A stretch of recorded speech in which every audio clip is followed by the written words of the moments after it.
Hi there, and a warm welcome to Frugal. My name's Lara. This is the Frugal Living and Budgeting channel. I have a question for you today on this Thrifty Tuesday.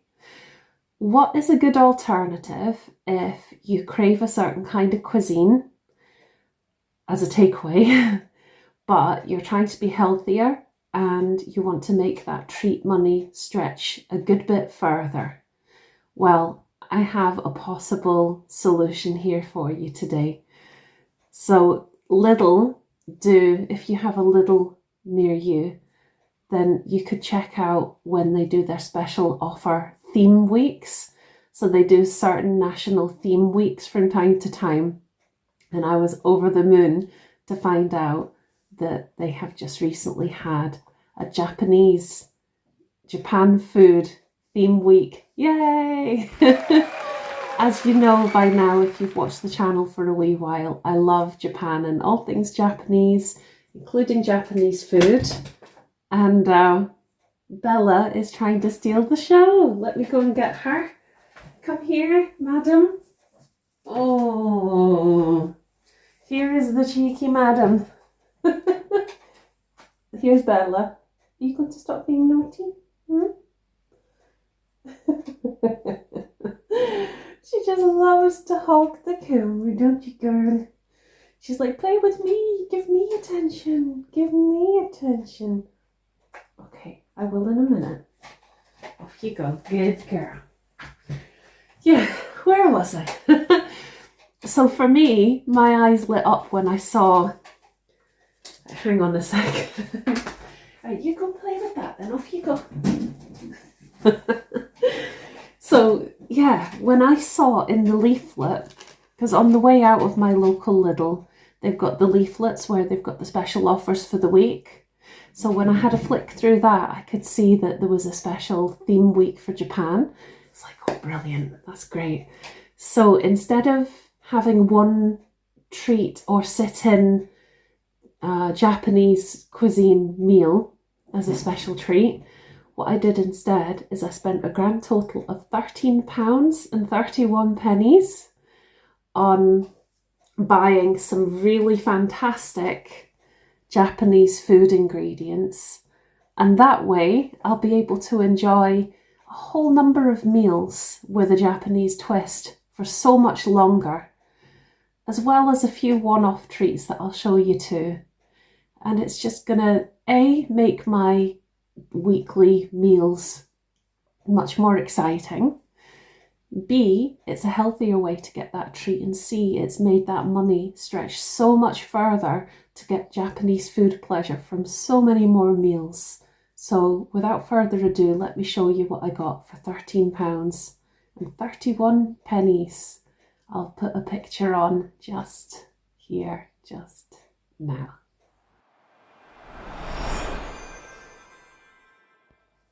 So in a wee second, I'll show you a taste test for the Japanese candy sushi. And it was very good. And no prizes for guessing that. And the same for the mochi. I'll tell you about this mochi in a wee second in more detail, what it was like. There's 2 pieces of this left. They're not going to last long. They're probably going to get polished off with a cuppa while I edit this video.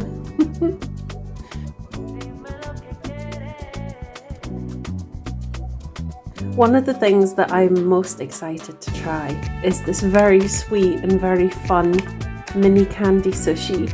Isn't it adorable? And it's got some retro sweets that are very nostalgic, like this, these ones, they're like those Astro belts, the kind of fizzy Astro belts and the little foam shrimps. So it's going to be very fun to enjoy my candy sushi. I can't wait.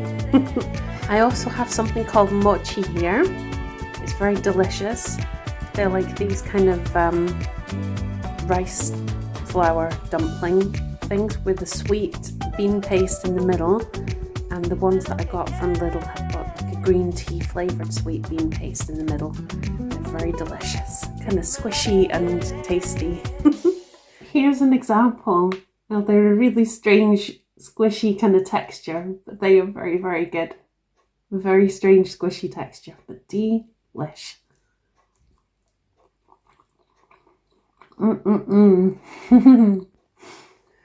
So yeah, they were very delicious. So that's the sweet treats. Now I'm going to show you the savoury things in more detail. So first of all, I was very excited to see this. Now in Japan, you buy curry cubes. These are solid curry cubes rather than like a curry sauce. So you can use as many cubes as you feel you want to taste. Don't need many, it's very strong. Can be salty too. But this is very nostalgic for me from the days when I lived in Japan and I used to make curry at home with the cubes. So I'm very excited for that. I think it might be tonkatsu on the picture, which is a kind of pork cutlet thing with rice and curry sauce, if I remember right. Proudly made in Japan. And the great thing about this is I'll be able to customise how I use the curry sauce. So I can make healthy dishes, but they'll have that delicious Japanese flavour. So I'm very excited for this. And I can share with you in future videos what I use it for. Well, it's going to last for more than one thing. And probably for batch cooking as well. Next, we've got 2 packets of each type. So there's 2 packets of these. These are udon noodles. Now these are the kind of chunkier style Japanese noodles. I do love a good udon or soba, which is the other kind. There's also ramen, but they didn't have any of that. But I do love a good Japanese style noodle dish. It's so good. Noodles, vegetables, some kind of protein in a broth. Delicately seasoned. Absolutely delish. And again, it doesn't have to be exclusively Japanese ingredients or style of prep, but it will have a very delicious ingredient addition. I will be only having this in moderation, and I'll be very cautious about portions because they are refined carbs.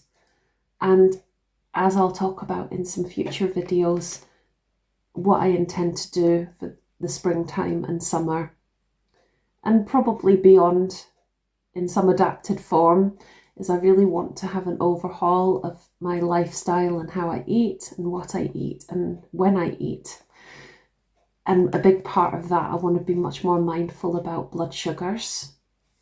So I do want to have far fewer refined carbs, which is just sensible anyway, but our bodies get used to what they get used to. But for me, with the cultural significance and with the culinary enjoyment of Japanese food, from time to time as a wee treat, I will, in moderation, allow myself things like this. But there'll be a lot of veg and protein and stuff to balance it out, bring the blood sugars down lower than they would be. Depending how it's prepped, it could be a lot higher. So there's measures I can take to kind of mitigate how this could spike the blood sugar. But I'm still learning about all of that. So this is an ongoing journey that I can share with you about these things. Now here's the soba, which I don't think is quite as refined and processed as the udon. Is it low GI? It might be. Anyway, whatever it is. So the soba, again, same thing, to be able to still enjoy Japanese noodle dishes in moderation. And that's the thing, for less than what it would have cost to go for a Japanese meal, £13.31 is a lot less than it would have cost to go for a Japanese meal, and probably less than a Japanese takeaway would be, but that's not even a local option for me anyway. But if I got some sushi boxes and things to go from the supermarket, because Asda do a kind of takeaway style thing with that. So if I was to get like kind of like a decent bento and things like that, it probably would be around that. But instead of paying for one amazing meal, there's going to be all these amazing additions to multiple meals. So we're talking with the noodles, 20 meals. And then the sweet things have been a one-off treat, or actually it's over several sittings. I'm not eating them all in one go. The curry cubes are 5 servings. So that's another 5 meals with Japanese goodness. And finally, the last 2 things, there's going to be many, many meals with a delicious Japanese twist thanks to these. The first is called ponzu yuzu. So this, I can't wait to try this. It's going to be absolutely delish. Again, it could be used with noodles. It could be used with even salad. I'm going to just experiment with it and see how I want to use it. I've never ever had ponzu yuzu as a kind of sauce, but I think it will be a great salad dressing and healthier than creamy things. The yuzu I've had as a kind of powdered form, as a seasoning and a flavour, and it's a very, very good flavour. I don't even know how to begin describing it except to use the word umami. So umami is kind of related to things that they really activate those delicious flavour senses in the taste buds. It's kind of like an extra sense, like an enhanced taste. That's not the official definition, but all I can say is I loved trying the yuzu flavouring on things when I was in Japan. As I say, in the powdered form. So having some kind of what looks like a kind of soy sauce type thing with yuzu is going to be delicious. Very excited to try this. It contains soy sauce, and then it's got the yuzu fruit, the fruit extract as well. So it's like a citrusy thing.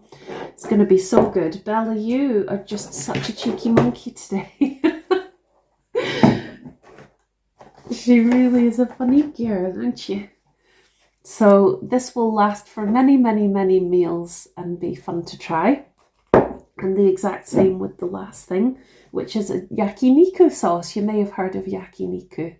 So yeah, this is something that I've come across in Japan, but I don't think I've come across yakiniku sauce in the UK.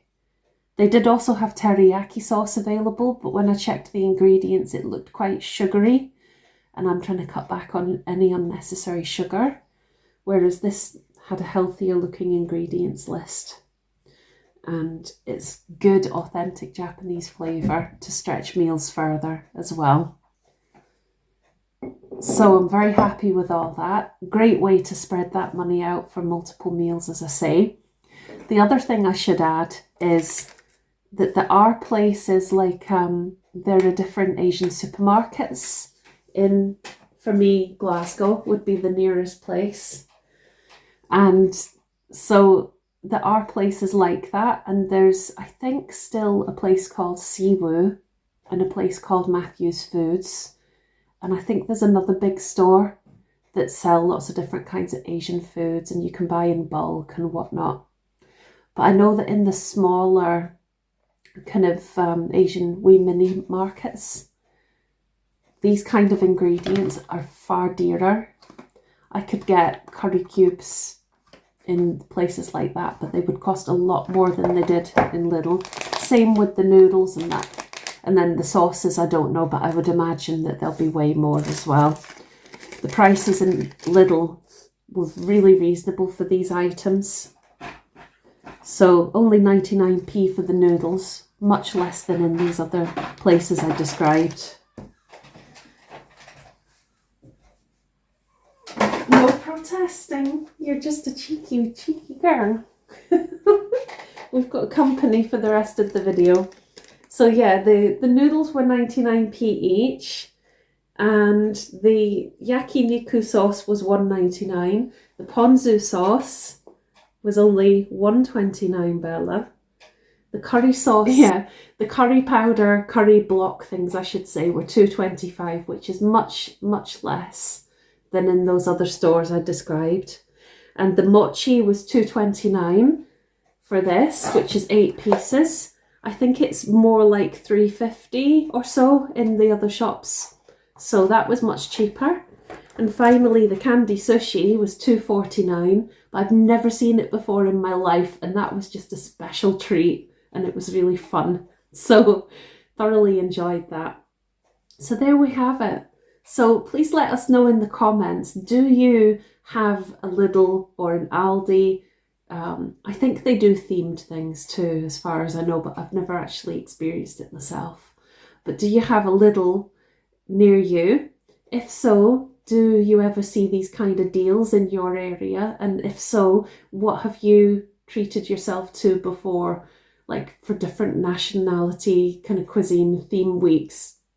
And what would you like to treat yourself to in future ones? And thank you for watching. See you soon. Goodbye from this cheeky girl and I. Bye.